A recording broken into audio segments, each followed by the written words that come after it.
Hello there, this is Daniel Midson-Short. Welcome to the first episode of Personal Development School for Young Men.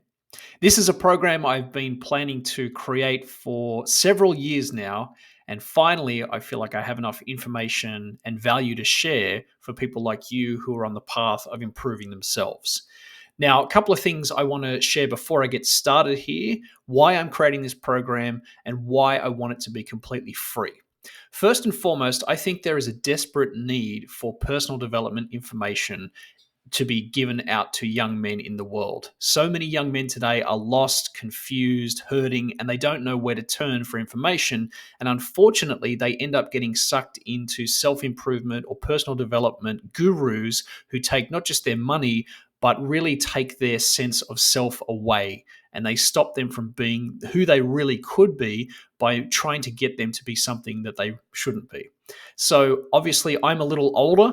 I am 45 years old right now in my life, and I have had a lot of life experience, and I want to contribute as best I can to the young men out there who would like to develop themselves in a way that's more than just about creating fake success, but is actually about creating meaning in their lives. So, with that in mind, let's get started, and I hope this is valuable for you. So, first off, who am I? Why should you listen to me and what I have to say? Well, here's my kind of sales pitch for why I think you should listen to anything that I have to say. First of all, I have been studying personal development for over 25 years. I've been reading, I've been going to training courses, I've been getting personal coaching and therapy and all that type of thing, and I've spent a long time studying it for myself.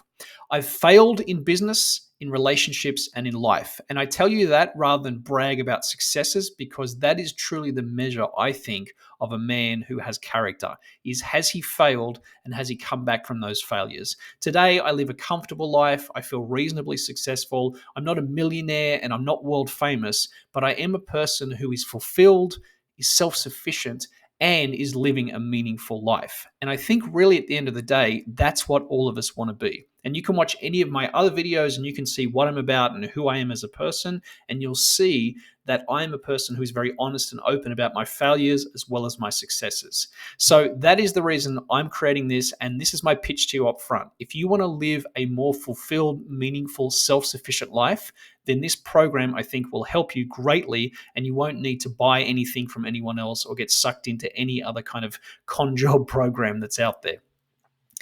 All right, so let's get into what personal development is. Now, I like the term personal development over the term self improvement. Self improvement is a bit more of a buzzword these days, but I actually think what we're aiming to do is to develop ourselves and to do it personally, to actually improve ourselves in a way that we feel growth and we feel like we have more power and choice in the world. And that comes through personal development. It's not something that is easy, but it is something that's very worthwhile. So, what is personal development? Well, these are the things that I think it is. First of all, I think it's the ability to take control of your life. It's one of the most important things as young men we all want to do is feel a sense of control and certainty in the world. What it also is mindsets, actions, and habits. It's not short term fixes or hacks or tricks. It is long term, counterintuitive, focused things that you can do that will change the way you feel about yourself and the way you interact with the world. And finally, the results that you will get. And most of all, it is extremely rewarding and fulfilling. I think if you take it seriously and you go through your own life and you develop yourself personally, you will find that you have a huge amount of reward on the other side. So, what I want to do now is talk about some of the origins and the development of personal development. I think this is really important in this first episode to understand how we got to where we are today and why it's important to change our approach and our focus to personal development so that we're doing it in a way that's actually meaningful and fulfilling long term. So, way back over 100 years ago, there was a form of self-development, self-improvement, and personal development out there, and it was in the form of people like Ralph Waldo Emerson and Samuel Smiles and a lot of people like that. And they wrote books called Self-Reliance and Self-Help, and a lot of their content, a lot of their ideas, which were all in essays and books back in those days, were on the topics of character and contributing to the world, humility and sacrifice. They were very much about who you were as a person and how that impacted the world and the fulfillment that came from that. This was the original type of personal development back then. Now, it wasn't very fun, but it was very fulfilling. And that's what's different, I think, if you look at the very old school kind of knowledge that's out there. And you can go and buy these books for a couple of dollars online, or you can probably get PDFs of them for free. Check out what they talk about. It's very dense, heavy kind of writing, but there's a lot of talk about character and contribution and humility and sacrifice, which are really at the core of a lot of the ideas that help you to feel a lot of value and fulfillment in life. As time went on, into the 1930s, 40s, and 50s, particularly in America, there was a lot of growth in the world of self improvement and personal development. And you started to see people like Napoleon Hill, or one of my favorites, Earl Nightingale, started to emerge. There was a lot of others as well. And they really started to talk about things like the power of belief, setting goals, making sure that you're working very hard in your life and using your mind and your thoughts to get what you want, being creative, visualizing, all those type of things. And this became kind of a rubric, if you like, a way of thinking about developing yourself and improving, that idea of what the mind of man can conceive and believe he can achieve. That comes from this era of personal development. And I think this was a very valuable era because it helped us to see a lot of the foundations of things that we can personally do that will stack on top of the character that the older school people were talking about in the origins of personal development. As time went on, and we got into the 1980s, 90s, and even late 90s, we had a lot of different people start to emerge. Now, some of these are better than others. It depends on what your tastes are, but you probably know people like Tony Robbins or Brian Tracy or Jim Rohn or Dennis Waitley. All these people appeared. And this was really the explosion of personal development. This is when cassette tapes and CDs started to come out and people would listen to them. And they really focused on more things like achievement, financial freedom, rising above average, trying to live a life that was successful in all arenas, whether it was money, whether it was time management, it was health, it was relationships, it was influence. All those different things became a big part of personal development in the 80s and 90s. The 80s in particular was a time when self-focus became a huge part of the world, and it really changed the way we think and the way we feel about ourselves because it very much became about the individual success versus communal success. And that was a big shift in the way personal development was framed as well. Now, this led to, after the explosion of the internet, a very weird period where there were a lot of online gurus starting to emerge, and then things started to take a turn. Now, I've called this last section distortion, and there's a lot of other negative terms that I could use. But unfortunately, I think what we have today, almost 30 years later, is a distorted version of personal development or self-improvement. Not everyone is like this, but generally speaking, the ones who get the most attention are the people who talk about status seeking, they talk about sexual prowess, and they talk about conspicuous consumption, basically showing off what they have, trying to show you that they're the coolest person, they're the most powerful, they get the most women, whatever it is. And you know exactly what I'm talking about. You absolutely have watched a lot of those different videos online. You probably recognize these guys on the screen. I'm not going to criticize them directly because that's their prerogative and that's the way they want to live their lives. But this distortion of personal development, I think, has become a dangerous part of our society, particularly for young men, because young men don't really understand what's going on behind the scenes when they're consuming this type of personal development. A lot of the time, this era of information and the gurus who are kind of putting it out there, they're actually doing it to fund their own lifestyle more so than to help you to succeed. So what I would say is when you're looking at the modern era of personal development, realize that it's come from a good place originally, places like character and contribution and humility and self-sacrifice. It's gone through an era of goal setting and mind power into things like personal achievement and success. And now finally, it's starting to kind of distort into this world of status seeking and sort of sexual prowess and conspicuous consumption where people want to show off who they are. And you know exactly what I mean. Came from a good place, but unfortunately, I think today it's become distorted.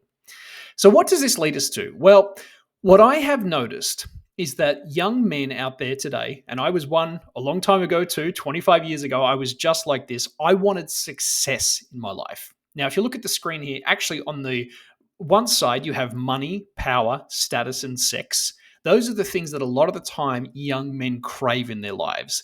Really, what they actually want is a sense of importance, a sense of respect, a sense of control, and a sense of certainty. These are the actual things that they're craving deep down, but they don't quite understand themselves yet. They haven't done enough personal development to truly understand what's important to them. So they tend to go for the things that signal that or that they think will give them that.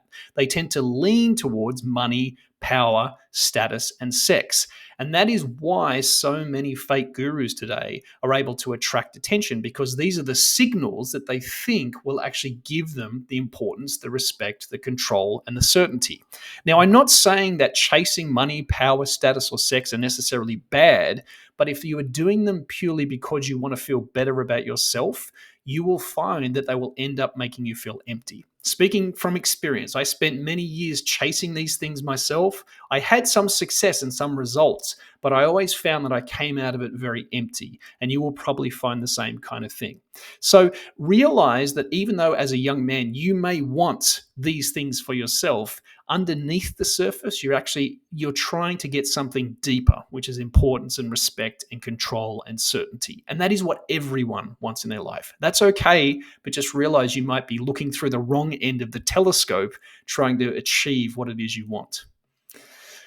Let's now talk about how personal development works. And this is interesting to me because I've spent a long time really studying this topic and working with a lot of mentors myself and people who I really believe are at the top level of development in the world. And these are the things that I have noticed that they tend to have in common and that I've spent a long time studying for myself. So this is how I believe personal development actually works. First and foremost, it starts by taking responsibility in your life, realizing that you as a person have to make decisions for yourself. You have to be responsible for your actions. And if it is to be, it's up to you. You have to be the one who takes responsibility. From there, you need to examine your mindsets. Look at the way you're thinking and you're framing your life and think about, is it actually serving me? Is it helping me to become the best person that I want to be? Then you have to choose the right goals for yourself. And as I just mentioned before, very often we will seek things like money and power and status and sex, when in reality, they may not actually be the right goals for us long term. It's okay if you want to achieve them a little bit, but you'll probably realize that longer term, there's bigger goals that you can achieve for yourself. From there, once you have clear goals of value, the next thing you want to do is to develop your skills. This is a huge piece of the puzzle when it comes to success and especially personal development. If you can develop your communication skills, you can develop your confidence, you can develop your persuasion skills, you can develop your time management, all the different components of your life, your health, your self-discipline. These are all skills that you curate and you cultivate over time. You will find that you will have a huge impact, not just on yourself, but on the world at large, and you become a man of value. So developing skills is hugely important. And if you think about the people in your life who you greatly admire, a lot of the time what you actually admire about them is the skills that they have developed, not necessarily the achievements that they have. So developing your skills is a big piece of the personal development journey. Next is to really value the journey itself. This is one that took me a long time to understand, is that we actually have to value the journey that we're on more so than just the destination. Especially as young men, we tend to just look at, once I get here, then I'll be happy, when in reality, happiness is the way. Being in a sense of joy and enjoyment during the journey of development makes life so much more fulfilling, and you will look back for many years realizing that you had a great time as well. And then finally, you have to embrace the challenge. Personal development and personal growth is not easy, but it's worthwhile. And so if you think about this as a challenge that you can embrace and you can step up to, you will find that it becomes much more rewarding and much more fulfilling along the way. The last thing I want to talk about is some truths. And this is something that I think is very important if you have in the past been pulled in or kind of convinced by what I would call fake gurus or people who are promising you easy success, is that these are truths that you need to learn for yourself. First is that nobody else can show you the way, and that includes me. I don't have all the answers. I don't know everything. I just have my own life experience, and I can only share ideas that I think might possibly help you on the way. Nobody has all your answers for you. You have to choose for yourself what fits and what is right. So if I say something or someone else says something that you think is interesting, examine it for yourself. Think about whether it makes sense before you take it on in your life. And nobody else can really help you. Other people can guide you, they can support you, they can encourage you, but nobody else can actually help you except for yourself. It comes down to that idea of self responsibility and taking action on your own behalf. But I think once you realize these truths, this is exactly what makes the whole process very rewarding, is that you do it for yourself in your own way at your own pace. So, my friend, if you've watched this far, I hope this first episode has been insightful for you. In future episodes, I'm going to start to go deep on different topics. Things like setting worthy goals, understanding your value, finding ways to contribute to the world, creating long term success, letting go of bad habits, and finding meaning and purpose. There may be more sessions than these, but initially, these are the ones that I want to cover in the coming weeks. So, if this first session has been interesting and inspiring for you, please leave a comment below, subscribe to the channel, and I'll look forward to seeing you in the next episode of Personal Development School.